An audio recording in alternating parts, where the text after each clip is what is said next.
तो चलिए बुलेटिन की शुरुआत करते हैं, जहां लगातार हम देख रहे हैं नगरीय निकाय चुनाव में बीजेपी और कांग्रेस के बीच में घमासान जारी है और ये घमासान है बागी विधायकों को लेकर, अध्यक्षों को लेकर। अब क्या नया अपडेट है ये हम आपको बताते हैं और साथ ही आपको जानकारी देंगे कि किस तरीके से आगे कांग्रेस इस पर रणनीति बना रही है, बीजेपी इस पर रणनीति बना रही है, क्योंकि अध्यक्षों की बदलने की खबर सामने आ रही है। ऐसा कहा जा रहा है कि अध्यक्षों को अब बदल दिया जाएगा। नगरीय निकाय चुनाव और पंचायत चुनाव के बाद अब बीजेपी कांग्रेस भीतर घात करने वालों पर कार्रवाई करने के मोड में आ गई है।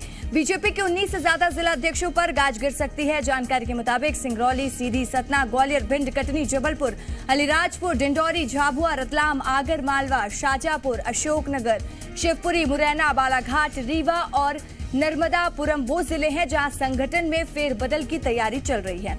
बात कांग्रेस की करेंगे तो कांग्रेस भी पार्टी विरोधी काम करने वालों को बाहर का रास्ता दिखा सकती है।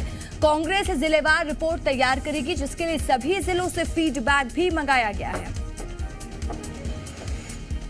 यदि शिकायतें आती हैं, पहले भी पूर्व में भी शिकायतें आती नहीं हैं, तो उनका निराकरण होता है। ये ऐसा घटनाएं क्यों घटी हैं, कहीं ऐसा लगता है कि किसी ने जानबूझकर भारतीय जनता पार्टी को नुकसान पहुंचाने का काम किया है, तो निश्चित रूप से उस पर कार्रवाई होती है। उसको आप सर्जिकल स्ट्राइक भी कह सकते हो और पार्टी के हमारे जो आंतरिक मामले हैं उसको लेकर कठोर निर्णय भी हम कह सकते हैं। जिस तरह की स्थिति है, मतलब कहीं ना कहीं लोकतंत्र में डाका इन्होंने डाला है। ये लोकतंत्र में कार्रवाई की जगह पुनर्विचार करें कि लोकतंत्र को लेके कहाँ जाना चाहते हैं।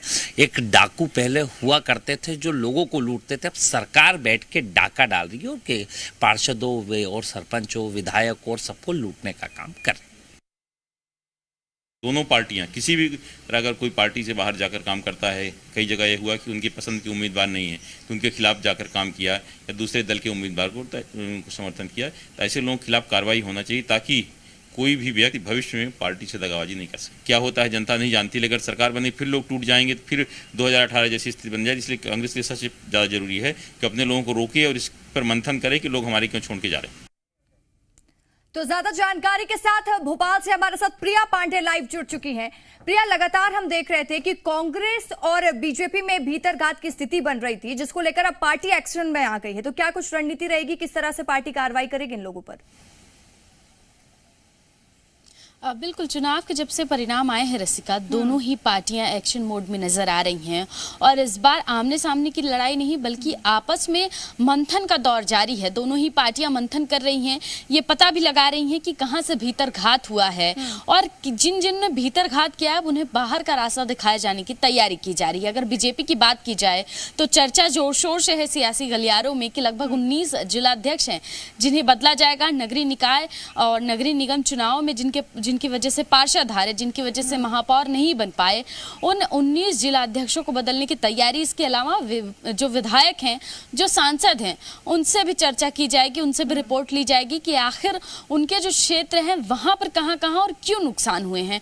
तो पूरी रणनीति जो है वो तय कर ली गई है। मुख्यमंत्री शिवराज सिंह चौहान ने भी कल बैठक की है और इस विषय में विस्तार से चर्चा की है कि सभी से बातचीत की जाएगी, सभी से रिपोर्ट लिया जाएगा, सभी से जायजा लिया जाएगा और मिशन 2023 से पहले तमाम जो भीतरघात करने वाले लोग हैं उन्हें बाहर का रास्ता दिखा दिया जाएगा। और इसी मोड में अब कांग्रेस भी नजर आ रही है, क्योंकि चुनाव को महज 1.5 साल बचे हैं और जो ये चुनाव था इसे सेमीफाइनल्स के तौर पर देखा जा रहा था। सेमीफाइनल्स में जिन लोगों ने भीतरघात किए, अब उन्हें बाहर का रास्ता दिखाए जाने की तैयारी कांग्रेस भी कर रही है। कांग्रेस जिलेवार रिपोर्ट मंगा रही है।